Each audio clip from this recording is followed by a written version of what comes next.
स्थानिक स्वराज्य संस्थेच्या निवडणुकीच्या पार्श्वभूमीवरती कल्याण डोंबिवलीमध्ये मनसेला मोठा धक्का मानला जातो कारण कल्याण डोंबिवलीमध्ये मनसेचे शिल्लेदार म्हणजे महिला संघटनेचे अध्यक्ष आणि त्याचबरोबर माजी नगरसेविका जे ना शिंदे गटामध्ये पक्षप्रवेश करत आहेत आणि एकंदरीत पाहायला गेलं तर कस्तुरी देसाई आणि त्याचबरोबर कस्तूप देसाई जे मनसेचे मोठे नेते होते ते देखील आज शिवसेना शिंदे गटात प्रवेश करत आहेत. नेमकं काय कशा प्रकारे त्यांचा पक्षप्रवेश होणार आहे आणि का नेमकं कारण आहे त्यांच्याकडनं जाणून घेऊया.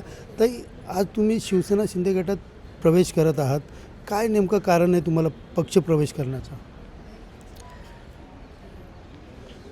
विकास कामं तुम्ही बोलू शकतात जे इतके वर्ष आम्ही करू शकलो नाही, ज्या गोष्टी आम्हाला करायच्या होत्या जनतेसाठी ते आम्ही करू शकलो नाही, त्यासाठी आज आम्हाला हा निर्णय घ्यायला लागला आहे. दुसरीकडे पाहिलं तर अनेक वर्षापासून तुम्ही इकडे मनसेमधून नगरसेविका होतात आणि आज ज्या पद्धतीने तुम्ही आज शिवसेनेमध्ये पक्षप्रवेश करतायत, काय नेमकं आश्वासन तुम्हाला दिलेलं आहे आणि काय नेमका जनतेचा तुम्ही विकास तुम्हाला वाटतं की जो झाला नाही तुमच्या माध्यमातून?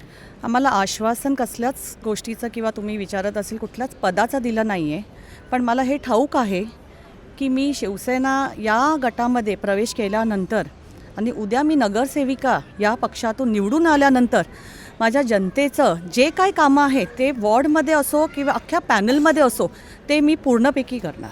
आता काय अडचणी यायच्या म्हणजे तुम्ही जेव्हा नगरसेविका होतात तेव्हा नेमकं तुम्हाला निधीचा कसा त्रास होत होता आणि या विषयावरती वरिष्ठांनी काय तुम्हाला मदत केली का? निधीचा त्रास म्हणजे तुमच्या डोळ्यासमोर आहे. आमदार नाही आहे, खासदार नाही आहे, तर आम्हाला निधी कुठून भेटणार? त्यावर महापालिका जे वारंवार आम्हाला त्यांच्या छोट्या छोट्या गोष्टींसाठी महापालिकेत जायला लागायचं ते सुद्धा आमची कामं झाली नाही आहे. ह्याच्यामध्ये कुठेतरी आपल्याला कळतं ना की आपण मागे आहोत. त्याचबरोबर आपल्यासोबत मनसेचे नेते कस्तूप देसाई देखील आहेत की सर तुम्ही अनेक वर्षापासून मनसेचा विडा उचललेला, पश्चिमेमध्ये मनसे म्हटलं की तुमचं नाव यायचं आणि तुमच्या पत्नी देखील इकडच्या नगरसेविका होत्या. नेमकं दोघांनी मिळून हा निर्णय घेतला, काय नेमकं कारण आहे? मी गेले 20 वर्ष महाराष्ट्र सेनेचा पदाधिकारी होतो, एक मनसैनिक होतो. मी पूर्णपणे जेव्हा मला राजसाहेबांनी मला जे नियुक्ती केली कुठल्याही पदावरती त्या पदाला मी पूर्ण न्याय द्यायचा प्रयत्न केला. पण एकंदरीत एक असं की गेल्या 2 वर्षापासून मी त्यांच्याकडे सातत्याने मागत होतो की मला असं साईडला ठेवू नका, मला तुम्ही ॲक्टिव्ह करा, पदावरती तुम्ही करा. पण वरिष्ठांचं असं होतं की तू अजूनपर्यंत पक्षासाठी केलं काय आहेस असं सातत्याने सांगण्यात आलं, तर मग कुठेतरी नाराजकीचा असा एक सूर येऊन जातो तो, म्हणून थोडंसं हा निर्णय घेण्याचं मला वाटलं. अजून काय गळचेपी होती म्हणजे तुम्ही या विषयावरती अजून कोणाकोणाशी बोललेले? त्यांनी आता ज्या पद्धतीने दोघांनी राजीनामा दिला तर त्यांनी कुठं थांबवायचा प्रयत्न केला का तुम्हाला? नाही, अजूनपर्यंत मी वरिष्ठांशी माझी चर्चा झालेली. मी माझ्या वरिष्ठांना माझं दुःख मांडलेलं की असं माझ्याकडे मांडण्यात येत आहेत.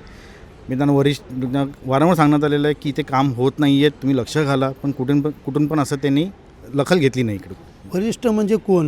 म्हणजे थेट पक्षप्रमुख आहे की त्यांच्या खाली? मी माननीय राजसाहेबांना आणि त्यांच्या टीमला मी अजिबात बोलणार नाही की त्यांनी लक्ष देणं. राजसाहेबांचं त्यांचं चोख खालपर्यंत शाखाध्यक्षापर्यंत लक्ष असतं. जर त्यांना समजलं की एखादं शाखाध्यक्ष नाराज आहे ते त्यांना बोलून घेतात, तसं आम्हालाही बोलून घेतलेलं. पण त्यांच्या खालची मधली फळी आहे ही कुठेतरी कमी पडते असं मला सांगण्यात येईल. स्थानिक नेतृत्व करणारे मी जास्त कमेंट नाही करणार त्या गोष्टीवर. एकंदरीत पाहिलं तर स्थानिक नेतृत्व करणाऱ्या यांच्यामुळं कुठेतरी गळचेपी होत होती, त्याचबरोबर विकास निधी मिळत नव्हता. या सगळ्या मुद्द्यांना घेऊन आज मनसेमधील माजी नगरसेविका आणि त्याचबरोबर त्यांचे पती आज शिवसेनेत अधिकृतपणे प्रवेश करणार आहेत. मात्र या दोघांच्या प्रवेशानंतर कुठेतरी मनसेला मोठा धक्का या कल्याण पश्चिमेमध्ये मानला जात आहे. सुनील जाधव, TV9 मराठी, कल्याण.